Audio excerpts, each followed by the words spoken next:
संगति का असर। एक बार एक राजा शिकार के उद्देश्य से अपने काफिले के साथ किसी जंगल से गुजर रहा था। दूर दूर तक शिकार नजर नहीं आ रहा था। वे धीरे धीरे घंघोर जंगल में प्रवेश करते गए। अभी कुछ ही दूर थे कि उन्हें कुछ डाकुओं के छिपने की जगह दिखाई दी। जैसे ही वे उसके पास पहुंचे कि पास के पेड़ पर बैठा तोता बोल पड़ा, पकड़ो पकड़ो, एक राजा आ रहा है। इसके पास बहुत सारा सामान है। लूटो लूटो, आओ, जल्दी आओ। तोते की आवाज़ सुनकर सभी डाकू राजा की ओर दौड़ पड़े। डाकुओं को अपनी ओर आते देखकर राजा और उसके सैनिक दौड़कर भाग खड़े हुए। भागते भागते कोसों दूर निकल गए। सामने एक बड़ा सा पेड़ दिखाई दिया। कुछ देर सुस्ताने के लिए उस पेड़ के पास चले गए।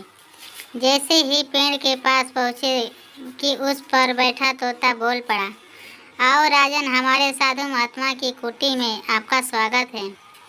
अंदर आइए, पानी पीजिए और विश्राम कर लीजिए। तोते की इस बात को सुनकर राजा हैरत में पड़ गया और सोचने लगा कि एक ही जाति के दो प्रजाति का व्यवहार इतना अलग अलग कैसे हो सकता है। राजा को कुछ समझ नहीं आ रहा था कि वह तोते की बात मानकर अंदर साधु की कुटिया की ओर चला गया। साधु महात्मा को प्रणाम कर उनके समीप बैठ गया और अपनी सारी कहानी सुनाई और फिर धीरे से पूछा, ऋषिवर, इन दोनों तोतों के व्यवहार से आखिरकार इतना अंतर क्यों है? साधु महात्मा धैर्य से सारी बातें सुनी और बोले, ये कुछ नहीं राजन, बस संगति का असर है। डाकुओं के साथ रहकर तोता भी डाकुओं की तरह व्यवहार करने लगा है और उनकी ही भाषा बोलने लगा है। अर्थात जो जिस वातावरण में रहता है वह वैसा ही बन जाता है।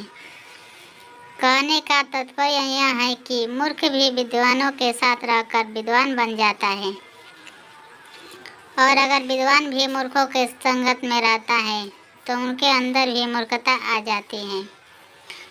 इसीलिए हमें संगति सोच समझकर करनी चाहिए। ये कहानी आपको कैसी लगी? अगर अच्छी लगी वीडियो तो वीडियो को लाइक करें और चैनल को सब्सक्राइब करें।